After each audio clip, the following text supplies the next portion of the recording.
Hi guys, welcome back to my channel, Posh Cat Eyes Unfiltered. Now do not forget to like, subscribe and comment.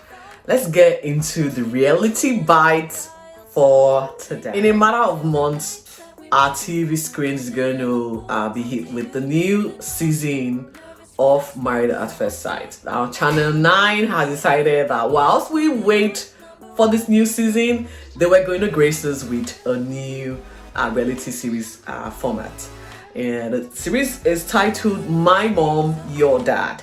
Now I know this format might not be new to the international scenes. Obviously it's probably been imported to the Australian TV scene, and so to us it's sort of new. The format is not strange to us. It's a little bit of Love Island, a little bit of Big Brother, and Married at First Sight, all infused into this particular series. The only difference is we are catering to an older demographic. We are in tune with middle-aged single parents who have decided that they no longer want to be alone and they want to find love, on a TV show. So now the show only just aired a few days ago with episode 1 and episode 2 covered. So I'm gonna be trying to run commentary on a summary of the week. It did say it's going to be a 3-week run reality show, which means I think they're probably trying to get us fill the time slot, because the block show just came to a dramatic end, and so before Love Island and before Married at First Sight comes on our TV screen, this was an alternative to just fill in the space, I guess. So it's gonna be a 3-week show, and I guess no sooner had they said that, it does appear like it's literally on steroids. Like the way the show is going, those folks on the show are not even giving the breath or the moment to breathe a sigh of break before they are being hit with a few hiccups or a few curveballs. So I hope, and that means it's a good thing, because my busy schedule makes it hard for me to watch most of these shows as they air. So I do have to go back and recap and just come back here and run some comments. The show premises has got 3 reality format to it. So but although there's a little bit of a difference in the sense that we're talking about middle-aged individuals or middle-aged single parents, but this time they were being nominated by their kids, their grown-up teenage kids. So it's interesting because I mean, from where I'm from, you dare not try to hook up your mom or your dad or with a significant other. It's not heard of. You don't talk about your parents' love life. They might be single, but that's where it ends. You literally assume that they are single and they're not going to find love, and you don't now preempt it by trying to match or trying to play matchmaker. So I found it a little bit fascinating, and that's why I decided, okay, I'm going to give this a little bit of my time and watch the player as it unfolds. So we'll just run a little bit of a commentary on episode 1 and episode 1 started with us getting introduced to the single parents who were being nominated onto the show, like I said earlier, by their kids. The first maiden entrance, I think Petula and her son. She lost her first husband tragically, and now the son is saying, okay, my mom, it's time for you to find love. You've been trying to find love in all the wrong places. I guess reality TV is the best chance you got. So he has introduced his mom to this show to come on and find love. Next up was, I think, Kayla, if I'm not mistaken, and her dad Shane. Shane is also middle-aged and he's also looking for love. But in this one, I'm a little bit skeptical, because according to the daughter, she is in charge of her father's love life. Like, she gets to decide, she has the final say on who he dates, because they are tied, to that. Very weird. Well, we're moving on. Next up was, I think, Darren and the daughter Tessa. It might not be chronologically in the way they came onto the show, but that is how my memory is going on right now. So Tess and the dad Darren again, middle-aged. He is very savvy, very good-looking man, you know, and again wants to find love. We then get to meet Sam and the mom Mel. Mel's story was a little bit sad because she has been with just one partner for 20-something years, and found out that he's been, in most of her marriage, her husband or ex-husband has been stepping out on her. And only recently did she, made the bold decision to walk away again 6 years ago, if I'm not mistaken. And in that time, she had not ventured out. So she's only known one man all her life. And the son is saying, Mom, it's time for you to get out there and, meet someone new. Which is really, endearing, because your son is saying, Mom, it's time now, meet someone new. So we'll see how this unfolds. Chrissy then comes on with her daughter, who nominated her to come on the show. Chrissy's 43. I think she's probably the youngest of them all, of the bunch. And she's very vivacious. She seems like she has it all, figured out. She wants to get married. In fact, she's bought her wedding dress. Allegedly, she wants to get married in 12 months. And this is, literally kickstarting her prospect of finding her life partner. We'll see how this pans out for her. And there was this other guy that walks in with the daughter. He's, again, you'll see why I can't remember his name, but that's him up here. And he again is looking for love.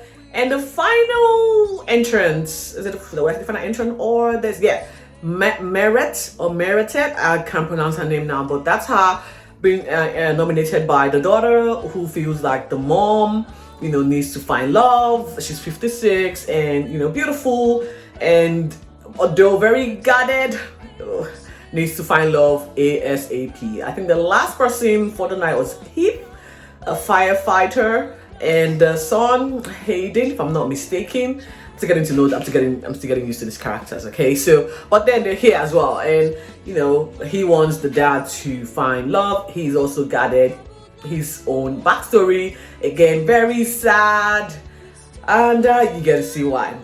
Now, I just felt, okay, what's going on here? How's this gonna play out? Turns out that the kids have got more control of the show than the show producers.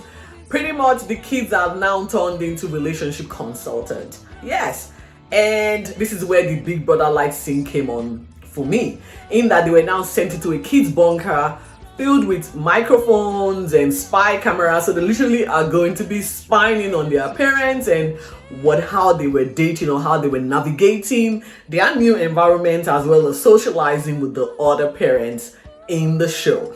And so their role was very, very quickly much just revealed onto them, because they were shocked. They didn't think they're going to be that involved, but obviously they are very much involved in how the dynamics will play out in the show.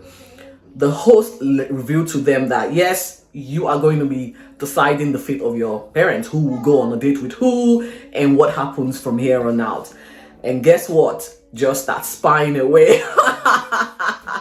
Well, we went back again. Like I said, the show is literally on steroids, guys. It was that quick. Like, speed dating has got nothing on this show. Within 24 hours, we're seeing our first exit.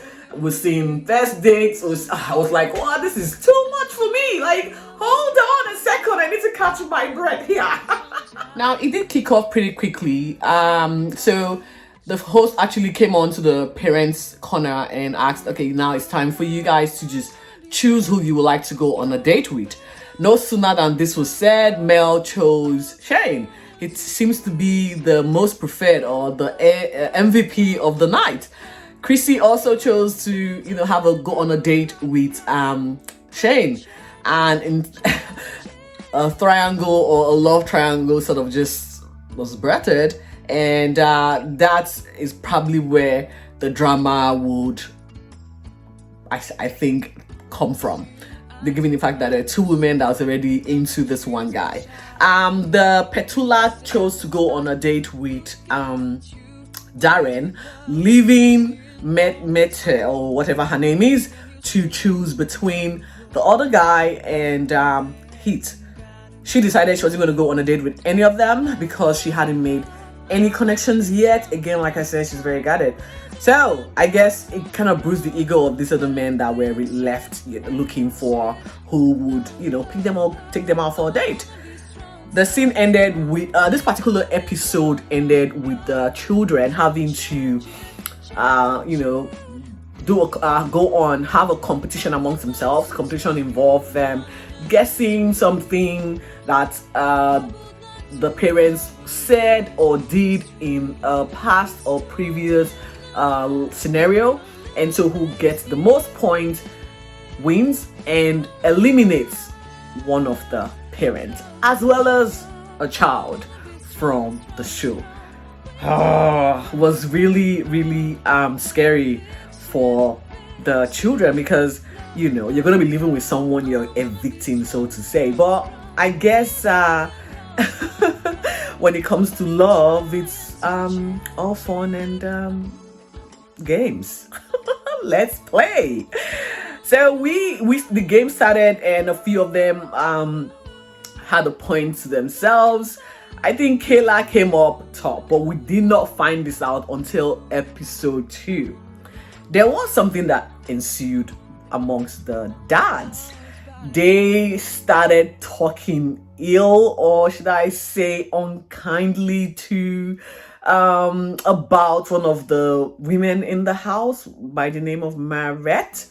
They were basically, judging her physical appearance.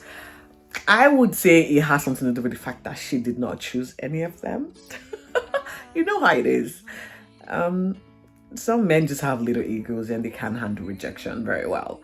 So they kind of spoke ill of this lady to the hearing of her daughter, and she was livid by the fact that this man did not know her mom and they were, harsh critics of her.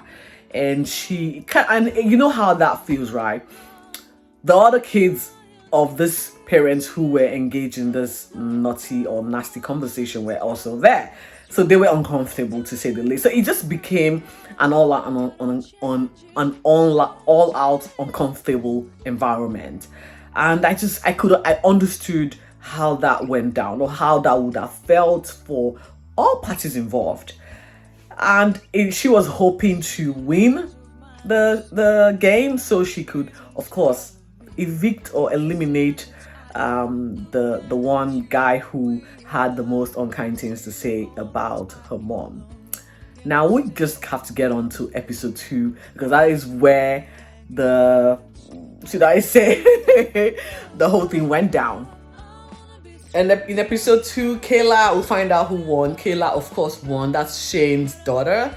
And Kayla decided she was going to evict the guy that wasn't really engaging in events or interested in getting to meet or have a chat with the ladies. And so he left. But before he left, he soon found out that there was a kid bunker and the kids were literally in on the show and decided their fate. So he left with his daughter. And there's something I actually liked about this particular reality series, in the fact that it did have a little bit of diversity in it, and we'll get to see why. An African American was introduced, a single dad was introduced to the show on this episode. But before we get to that, the children were then engaged in another contest where they had to eat spicy food to decide who gets to go on a date. It was really hot and spicy. I mean, I was only watching and I could tell from their facial expressions they were dying from the spice. Sam came up top and he chose his mom, obviously, to go on a date with Shane. Kayla was going to accompany Sam on this date, and so given the fact that Shane was the chosen person to go on a date with Sam's mom. And the date involved a kayak ride. I'm not sure now. And again, the kids, the relationship consultant, in quotes, had to, should I say, direct the kayak instructor on what they wanted their parents to do whilst they were on a date.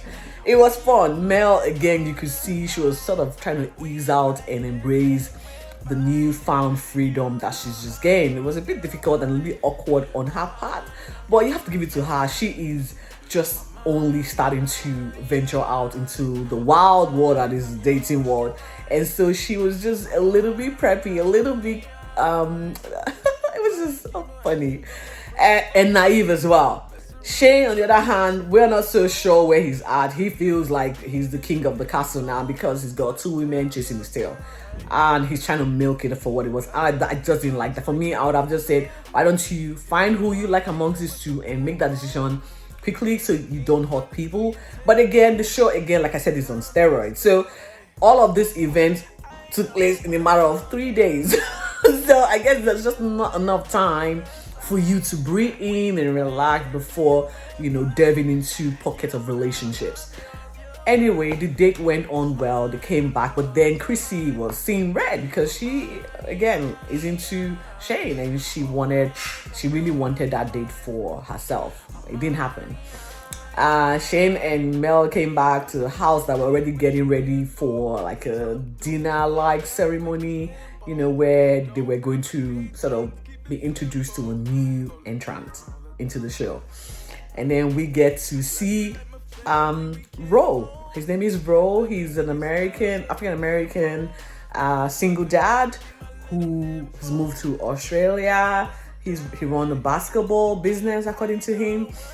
He is a smooth talker.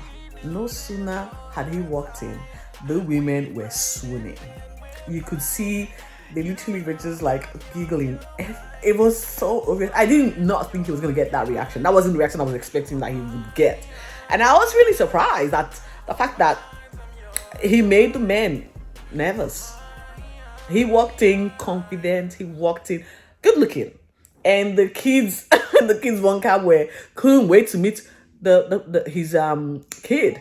Because they were like, okay, he might have a cute kid. I might want the kid for myself. I'm like, oh, girls, kids, slow down now. You're here for your parents, not yourself. Well, Kasim, his son went to the kids' bunker, obviously, and Kayla was like, ooh. But then Kasim literally just shut that down and said, I'm not single, and we're here for our parents. Let's just focus on the business of the day.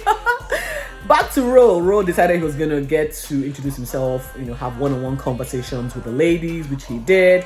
And I think the conversation ended with the women not even remembering what they had or what the chat was about or what was said, because they were so swept off by his looks, by his charisma, by his charm.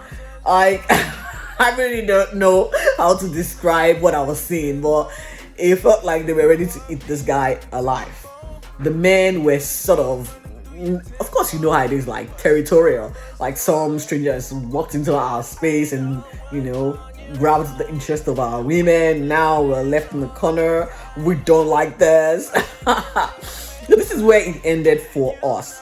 We get to explore more of Rose's entrance into the mansion in episode 3, which will be aired next week.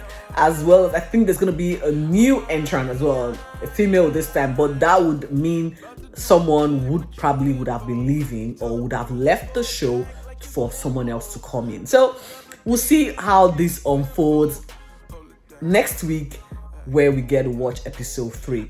Until then, I hope you enjoyed this little commentary of mine. Very impromptu, unplanned. There's literally no script. I'm just trying to refresh my memory from all that I saw on the show.